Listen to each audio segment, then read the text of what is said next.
그렇죠? 오늘 나는 순례자입니다. 11번째 시간으로 험한 길을 택하다, 험한 길을 택하다 라는 제목을 가지고 함께 말씀의 은혜를 나누도록 하겠습니다. 우리 그리스도인들에게 있어서 신앙의 유일한 근거, 그러니까 여러 가지 중에 하나가 아니라 유일한 근거가 있다면 성경이라고 할 수 있어요. 성경. 이 성경을 우리의 가장 귀한 은혜의 선물로 우리에게 주신 하나님은 이 말씀의 지침에 따라서 우리의 인생을 걸어가도록 설계를 하십니다. 이 성경이 그래서 우리의 모든 삶의 표준이라고 우리 신앙의 선배들은 가르쳐 왔어요.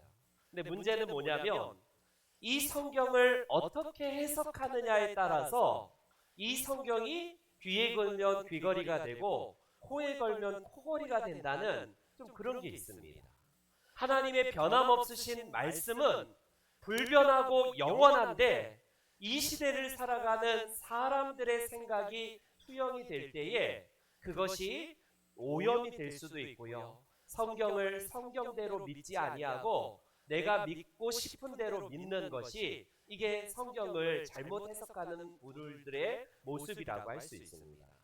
오늘날 신학 사조의 큰 지류 중에 대표적인 두 가지 지류를 소개한다면 첫 번째는 바로 십자가 신학이 있어요. 십자가 복음이라고 할 수 있습니다. 이 십자가의 복음은요, 십자가를 통하여서 영광에 이르게 되고 십자가를 통하여서 부활에 이르게 되고 십자가를 통하여서 우리는 저 천성에 이른다라는 십자가의 복음입니다. 그런데 20세기에 미국을 필두로 이 신학과 이 번영 신학이 태동되게 되어 있어요. 그래서 두 번째 대척점에 있는 또 다른 신학은 어떤 신학이냐면 바로 프로스페러티, 번영 신학이에요. 예수 믿으면 잘 된다.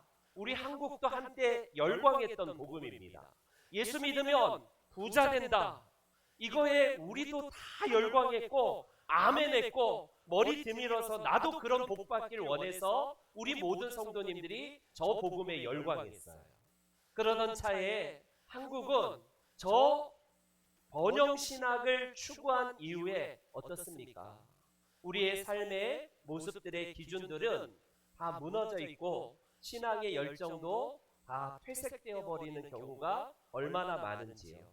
십자가 신학을 대표하는 모토가 있다면 어떤 겁니까? No cross, no crown. 그러니까 십자가 없이 면류관이 없다. 고난이 없이는 우리가 영원한 영광도 없다라는 저 모토. 저거는 우리 성경에서 말씀하시는 진리예요. 진리. 단물만 빨아먹고 꽃길만 걷고 싶은 우리들의 이 신앙의 행태를 성경을 통하여서 하나님께서 말씀하시는 진리는 뭐냐면 No cross, no crown. 너희들이 고난 없이 영광에 이를 수가 없다라는 이 진리를 성경은 계속해서 우리들에게 강조하고 있고 보여주고 있고 가르치고 있어요. 그래서 면류관의 주인공이 되기 위해서는 장차 우리가 하나님 나라에 입성하는 그 영광된 사람으로 우리가 살아가기 위해서는 현재의 십자가, 현재의 고난의 길을 마다하지 아니하고 우리가 감내하면서 이 길을 걸어가야 된다라는 사실입니다. 예수 믿고도 고난이 전혀 없어요. 예수 믿고도 너무 편한 신앙생활을 하고 있다. 물론 그럴 수 있습니다. 그러나 그것이 우리들에게 영광에 이르지 못하게 한다라는 사실을 우리는 같이 말씀을 통해서 보고자 해요. 근자의 20세기에 이르러서 1900년도에 미국의 경제 화랑을 통하여서 드러난 신학이 어떤 신학이냐면 아까 말씀드렸던 번영 신학이에요. 이 신학의 모토는 뭐냐면요. Nothing is impossible. 불가능이 없습니다. 당신은 생각대로 됩니다. 당신은 뭐든지 할 수 있습니다라는 무한 긍정의 이 힘을 강조하는 것이 이게 바로 바로 번영신학에서 강조하는 거예요. 여러분, 그러니 여러분들은 꿈대로 됩니다. 여러분들은 생각대로 그렇게 먹으시면 하나님이 여러분들에게 엄청난 복과 성공을 주십니다. 이렇게 강조하는 신학입니다. 그 대표가 미남 목사님, 미국의 어마어마한 대형교회 목회자인 조엘 오스틴이라는 미국을 이끄는 대형교회 정말 번영신학의 대표격인 사람이에요. 얼마나 저분은 정말 책도 한번 보세요. 책의 목록을 보면 잘 되는 나, 긍정의 힘, 여러분들의 생각대로 됩니다. 여러분들의 꿈은 하나님께서 이루어 주십니다. 이런 책들이에요. 그게 뭐냐면 여러분들 믿음이 있고 하나님께 구하기만 하면 다 잘 되고 성공하고 부자가 된다. 이 복음이에요. 여러분, 이걸 대표적으로 가르치는 분이 저분입니다. 여러분, TV에 전도자들이 미국에는 굉장히 많은데 그 중에 대표격인 케네스 이 코플랜드라는 분은요, 이렇게까지 얘기해요. 여러분들이 영적으로 부유하다면 여러분들은 부자가 될 수 있다. 경제적인 부자가 될 것이다라고 이렇게 말을 해요. 여러분들이 만약에 믿음이 개차반이면 부자도 안 된다. 그러니 믿음이 있는 사람들은 다 하나님이 부자가 되게 한다. 경제적인 리치, 부유함을 주게 된다라는 이 강조를 해요. 여러분, 저분 개인적으로 막 헬리콥터 있고 별장에 살고 있고 목회자가 얼마나 돈이 많은지 자기는 그걸 하나님이 주신 은사라고 강조합니다. 베니인이라는 제자입니까? 예전에 저도 많이 읽었던 책인데 그분은요, 여러분들을 하나님은 번성케 하시는 분입니다. 여러분들을 하나님은 부자가 되게 하십니다. 여러분들이 의의 길을 걷고 있으면 하나님이 돈을 자동적으로 주신다라고, 이게 번영의 신학의 대표자들이 하는 이야기예요. 우리로 한국으로 넘어와서 한국도 어떻습니까? 여러분, 예수 믿으면 부자 된다. 삼박자 축복 많이 들었을 거예요. 뭐 통하면 뭐가 통하고 뭐가 통해갖고 우리도 사업에도 성공하고 30배, 60배, 100배의 복을 하나님이 부어주시고, 병이 든고 실패하고 가난한 것은 예수 그리스도를 잘못 믿는 것이다. 그건 하나님의 뜻이 아니다라고까지 이렇게까지 얘기해요. 여러분, 어떻습니까? 여러분들은 열광하는 게 후자일 거예요. 아마 저도 그러고 싶습니다. 기왕이면 가시밭길보다는 꽃길을 걷고 싶고, 기왕이면 천국 가는데 편하게 여유자적하면서 유람선 타듯이 그냥 천국에 가고 싶지, 누가 고생길 자처해서 가고 싶은 사람이 누가 있습니까? 문제는 성경을 어떻게 해석하느냐예요. 성경은 도대체 우리들에게 번영의 복음을 가르치고 있는가, 십자가의 복음을 가르치고 있는가, 그걸 우리가 분별해야 됩니다. 여러분, 오늘 우리는요, 이 번영신학의 세례를 받아서 잘못된 믿음으로 편의주의의 신앙생활을 할 때가 얼마나 많은지 몰라요. 우리는 돈이 많고 부유해지는 게 하나님의 축복의 관점으로 봅니다. 맞아요. 그러나 반대로 실패하고 가난하고 병이 드는 거는 하나님이 함께 하시지 않고 저주한다는 표시입니까? 이런 극단, 잘 되는 것도 하나님의 뜻일지 모르지만 못 되는 것도, 실패하는 것도 하나님의 뜻이라는 것을 가르치지 않아요. 그러니 십자가 없는 면류관, 고난 없는 영광을 계속 사람들은 추구하니 어떻습니까? 무지 고생해서 예수 믿으려고 하지 않습니다. 이 십자가의 길을 걷기보다는 꽃길을 걷다가 영광도 얻게 되고, 과정도 다 크라운이고, 나중에 면류관도 크라운도 내가 얻고 싶은 게 우리 인간의 마음 아닙니까? 17세기 잔 버니언이 살던 시대가 이런 번영신학이 조금씩 싹트기 시작됐던 거예요. 그 영국의 교회도 지금은 다 무너졌지 않습니까? 사람들이 헌신과 고난을 통과하지 않으려고 해요. 그러니 오늘날의 시대사조는 당신은 할 수 있다, 당신은 무조건 잘 된다, 당신은 부자 된다, 이런 것에 사람들이 열광합니다. 당신은 예수 믿다가 헌신하고 이 고생길이고 정말 십자가의 이 길이 좁은 길로 가야 됩니다. 누가 가고 싶어요? 그러나 우리는요, 오늘 이 본문을 통해서, 그리고 철로 역정의 저자인 잔 버니언을 통하여서 이 순례의 여정에서 만나는 우리의 번영인지 십자가인지를 우리가 함께 대비하면서 함께 살펴보기를 원해요. 지난주 우리는 십자가의 언덕에서 내려오다가 잠든 그 중간에 길거리에서 잠든 3명의 순례자를 살펴보았습니다. 첫 번째 이 단순이라는 사람, 두 번째 게으름, 나태라는 사람, 세 번째 거만이라는 사람을 흔들어 깨워도 도무지 깨어나려고 하지 않고요. 가라고, 귀찮다라고 해서 보냅니다. 이 크리스천은 그들을 깨우다가 결국 포기하고 홀로 이 길을 내려오는데 그 길에서 일단에 또한 여러 명의 순례자들을 만나요. 그들은 중간에 잠을 자는 게 아닙니다. 똑같이 이 순례의 여정에 들어서 있고 나름대로 순례를 잘하는 것처럼 보여요. 그러나 그들이 걷는 길은요, 번영신학에서 추구하는 내 행복, 내 성공, 내 건강, 내 부요함, 이것을 추구하는 자인지, 아니면 진짜 고난 앞에 마주했을 때에 내가 이 고난을 어떻게 우리가 하는지를 같이 살펴보기를 원합니다. 여러분, 두 가지 유형 중에 첫 번째 유형의 사람들은 어떤 사람이냐면 바로 편한 길을 선택하지만 굽은 길로 가려고 하는 사람들입니다.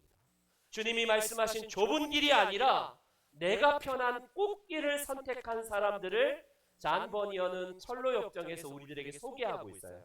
그 중에 가장 먼저 이 길을 걷다가 담을 뛰어 넘어오는 두 사람을 만나게 됩니다. 담을 뛰어 넘어오는 저 사람들의 이름이 뭐냐면 잔 버니어는 위선, 허례, 형식이라는 이름을 띄고 있습니다. 허례라는 사람과 위선이라는 사람이 크리스천이 이 길을 걷고 있는데 담을 뛰어 넘어오니까 깜짝 놀라서 아니 당신들은 왜 담을 뛰어 넘어옵니까? 요한복음에 예수님이 말씀하신 거 기억하지 못합니까? 하면서 요한복음 말씀을 들려줘요. 다 같이 요한복음 시작.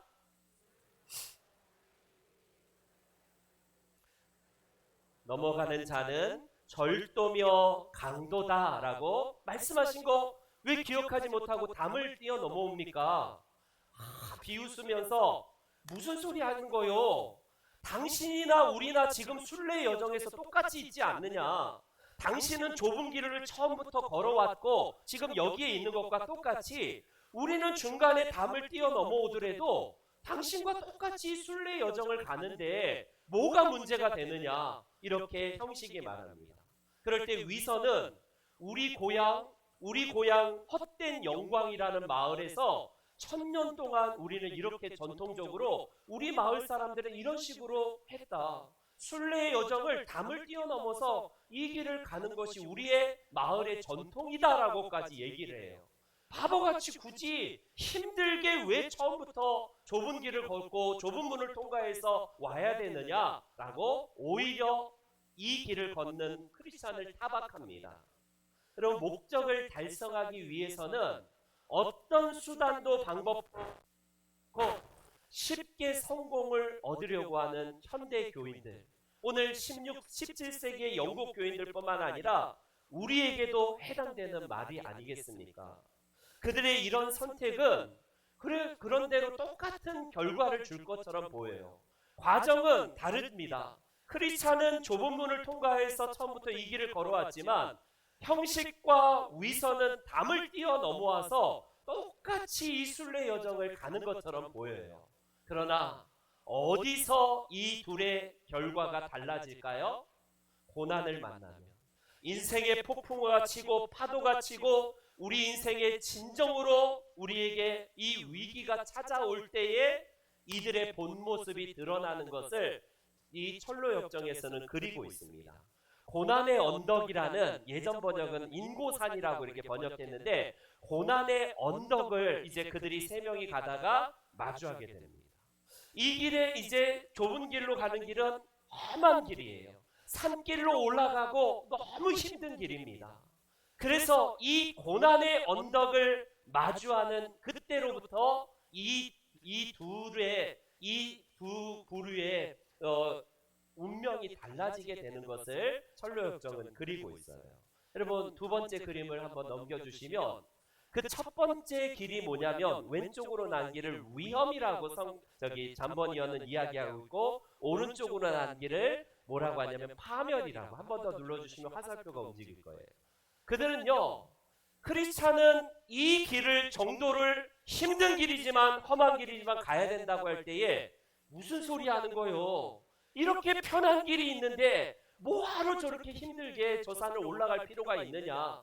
고난을 마주했을 때에 위선과 형식은 각각 자기가 걷고 있는 편한 길로 담을 뛰어넘는 선택을 했던 것과 같이 이번에도 고난의 산 앞에서 그들은 나름대로 이 위험과 파멸의 길로 걷게 됩니다.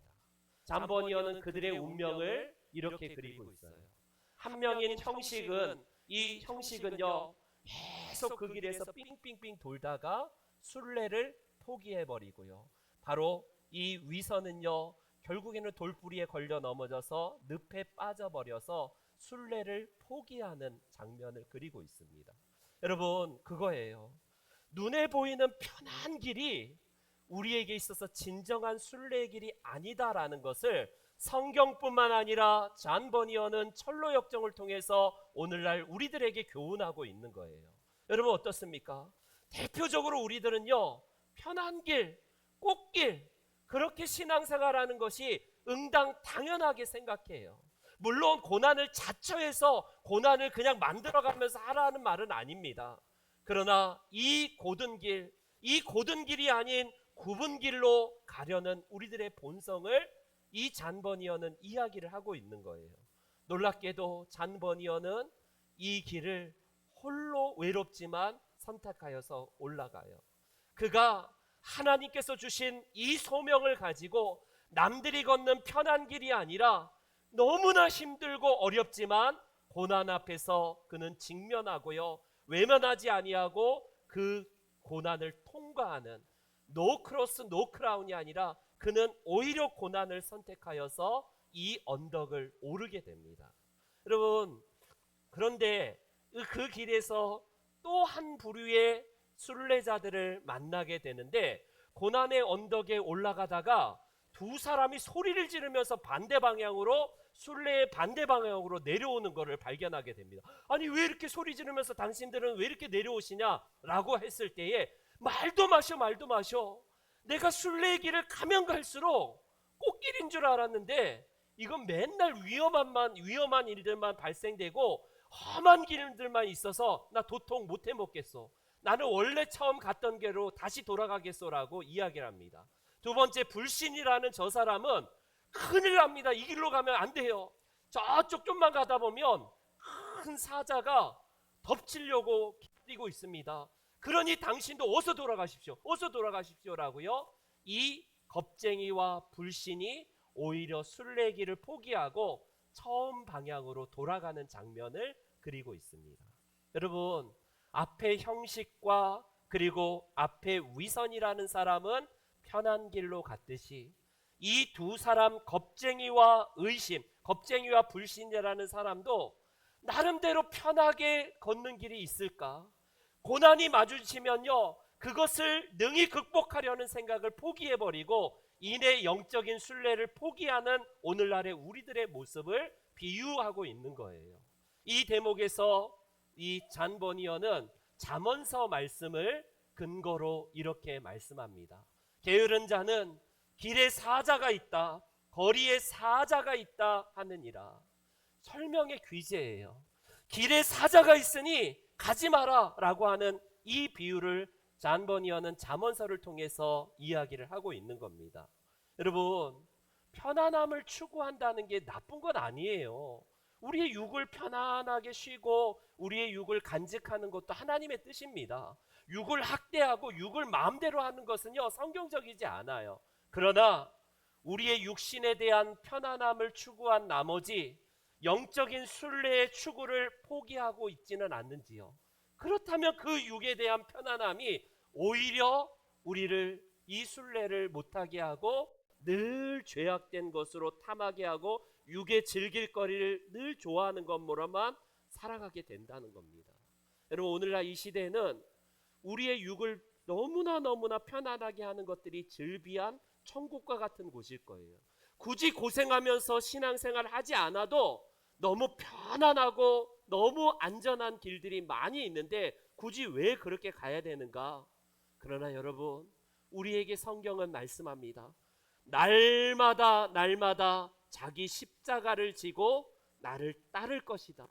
이게 다른 분이 아니라 우리 예수님이 말씀하신 거예요.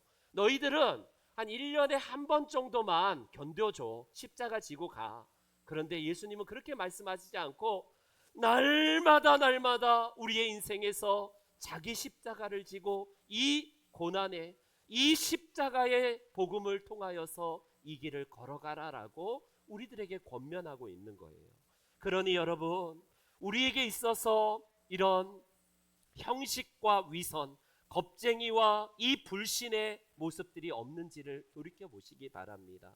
날마다 우리 주님의 십자가를 붙들고 이 길을 걸어가시는 우리 성도님들 되시기를 주님의 이름으로 축원합니다. 아멘. 두 번째, 여러분, 이 편한 길, 꽃길 대신에 굳이 그 길이 아닌 좁은 길을 통한 고든 길, 비록 험하지만 이 길을 걸어가는 사람을 잠버니어는 소개를 합니다. 그가 누굴까요?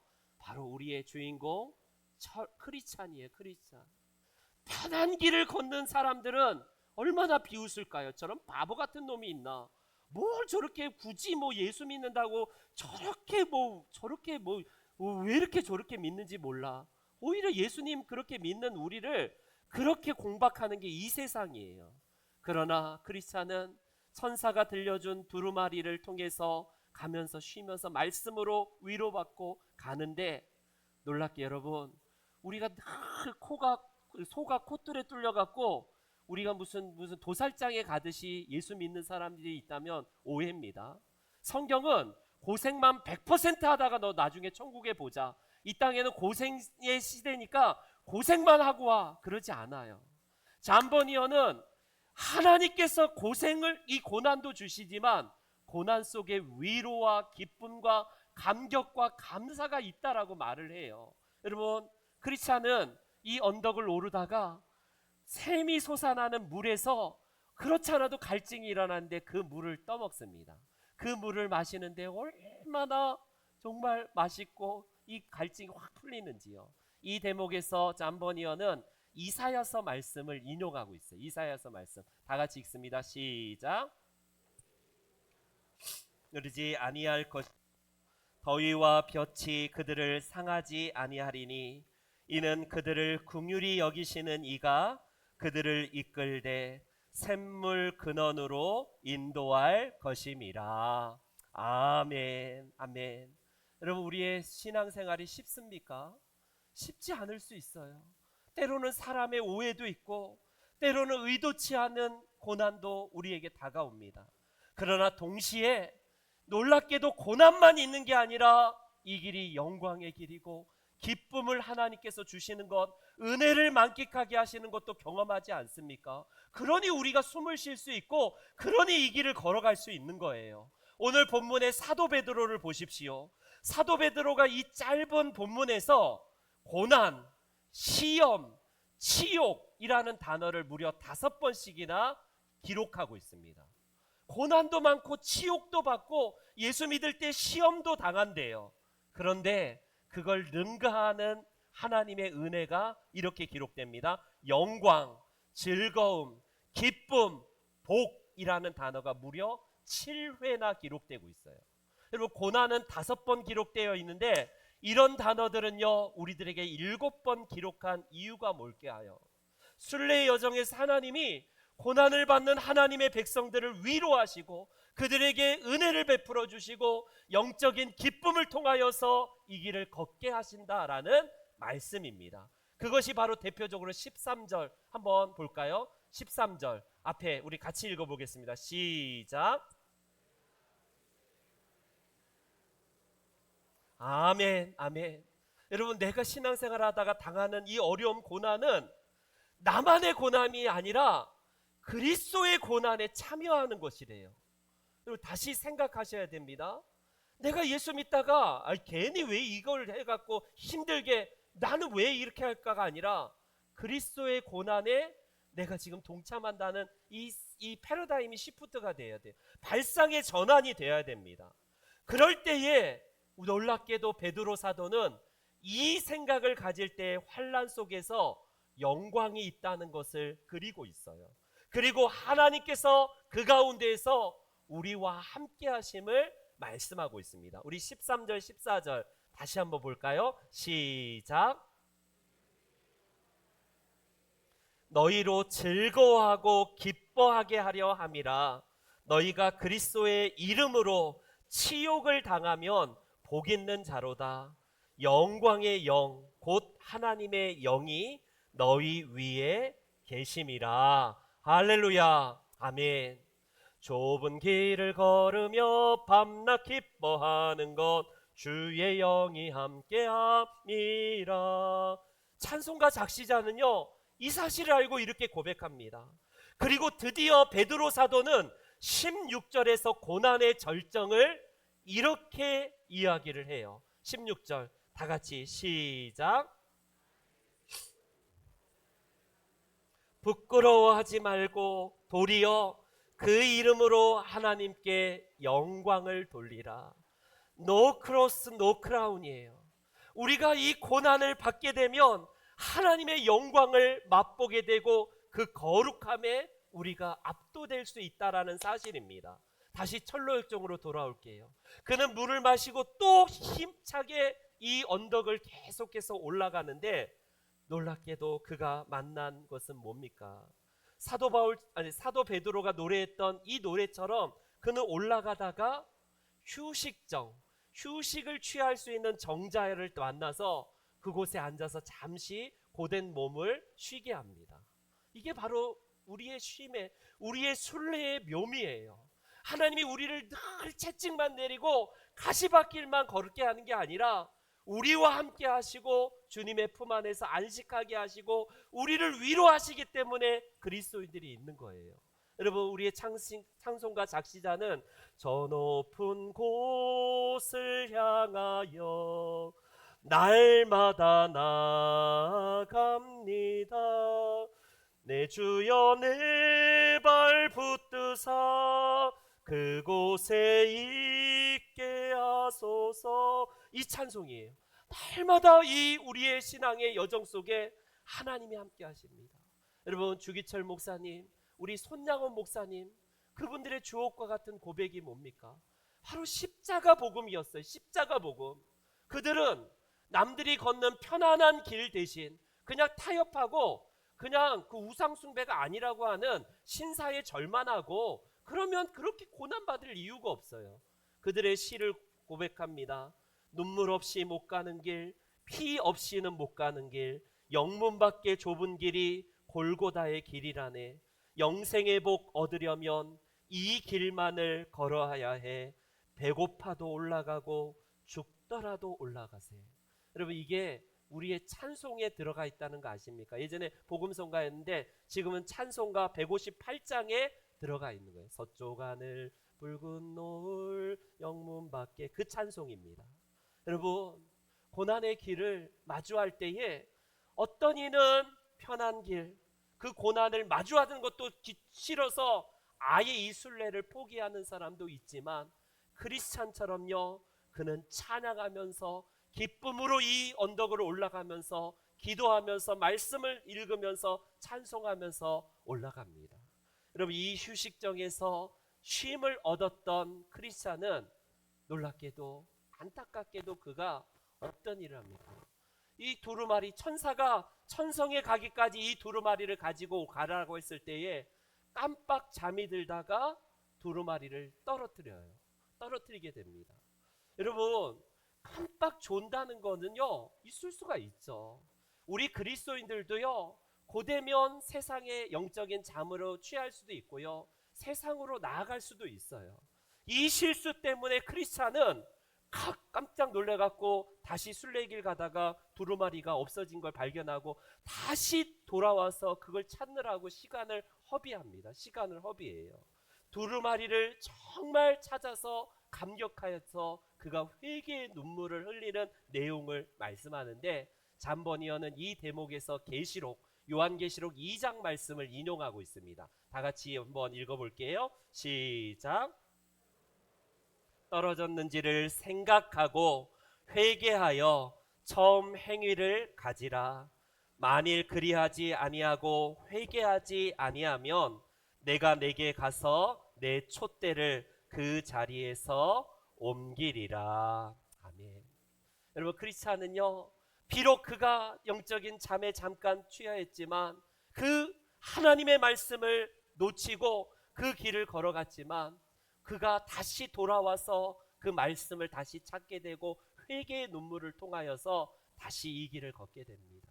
여러분, 세상 살다가 말씀 놓고 세상의 방식대로 살고 싶을 때가 있어요.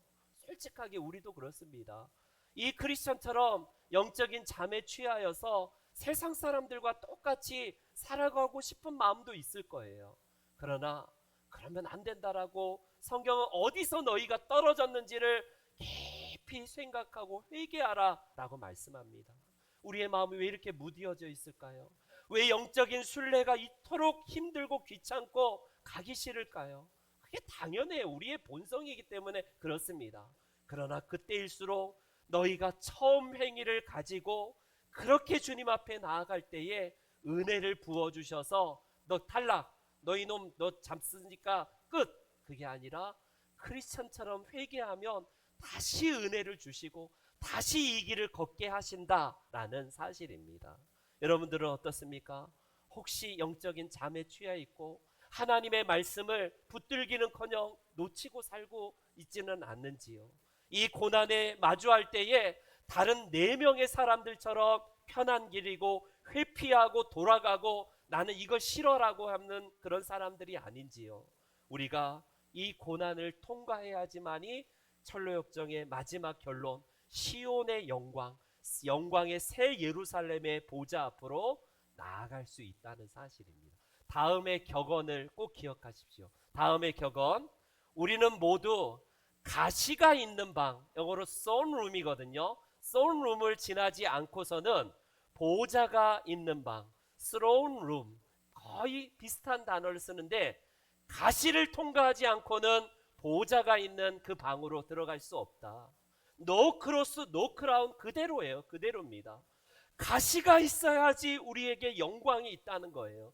지금의 꽃길이 아닌 가시밭길이고 험한 길이지만 이 길을 걸어가는 자에게 하나님은 보좌의 그 영광의 천국에 우리를 이르게 하신다라는 사실입니다. 사도 바울이 그 정말 순례의 여정을 다 달려갈 때에 지치고 힘든 성도들을, 동역자들을 위로하면서 그가 했던 말이 어떤 말씀이냐면, 우리 다 같이 함께 다음 말씀을 같이 함께 보겠습니다. 사도행전 14장 말씀 시작. 이 믿음에 머물러 있으라 권하고 또 우리가 하나님 나라에 들어가려면 많은 환난을 겪어야 할 것이다. 하나님 나라의 보좌, 그 스론 룸에 들어가기 위해서는 많은 환난, 스론 룸으로 우리가 들어가야 된다 이거예요.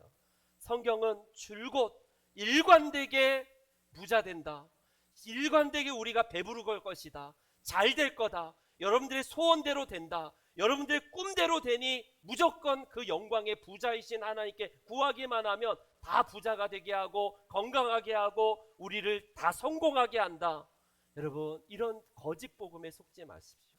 성경은 계속해서 no cross, no crown, 이 고난이 없이 주님의 영광에 이를 수 없다라고 말씀을 합니다. 이 사도 베드로는 결론적으로 13절 말씀에서 이렇게 그가 노래하고 있어요. 같이 함께 이 고백을 우리의 믿음의 고백으로 따라서 하겠습니다. 시작. 오히려 너희가 그리스도의 고난에 참여하는 것으로 즐거워하라. 이는 그의 영광을 나타내실 때에 너희로 즐거워하고 기뻐하게 하려 함이리라. 아멘. 지금은 눈물의 골짜기고요, 지금은 고난에 너무나 힘들어서 지쳐 있을지라도 오히려 그것으로 내 신앙이 하나님 앞에서 검증되는 것이다 라고 말씀을 하고 계십니다. 이 영광을 나타내실 그 하나님 앞에 설 때에 너희로 즐거워하고 기뻐할 때가 있으니 너희를 오히려 부끄러워하지 마. 고난이 있는 게 이상한 게 아니야. 어떤 분은 그러잖아요. 예수님 잘 믿는데 왜 고난이 생깁니까? 이상하게 생각하지 마십시오. 그거는 그리스도의 고난에 참여하는 것이고 그 영광에 이르게 하는 하나님의 축복의 통로, 변장된 축복이라는 사실을 꼭 기억하시기 바랍니다. 여러분들의 선택은 뭡니까? 지금도 편의주의, 그냥 안락하게, 그냥 여유자적하게 유람선 타면서 천국에 이르길 원하세요? 아니면 이 크리스찬처럼요, 험하지만 곧은 길로 계속 정진하기를 원하십니까? 우리 주님이 위로하실 때, 우리 주님이 영광을 나타내실 때에 기뻐할 자가 있는 반면에 슬퍼하며 심히 통곡하는 자들도 있다는 사실 기억하시며 이 귀한 길을 걸어가시는 우리 성도님들 되시기를 주의 이름으로 축원합니다. 아멘. 다 같이 일어나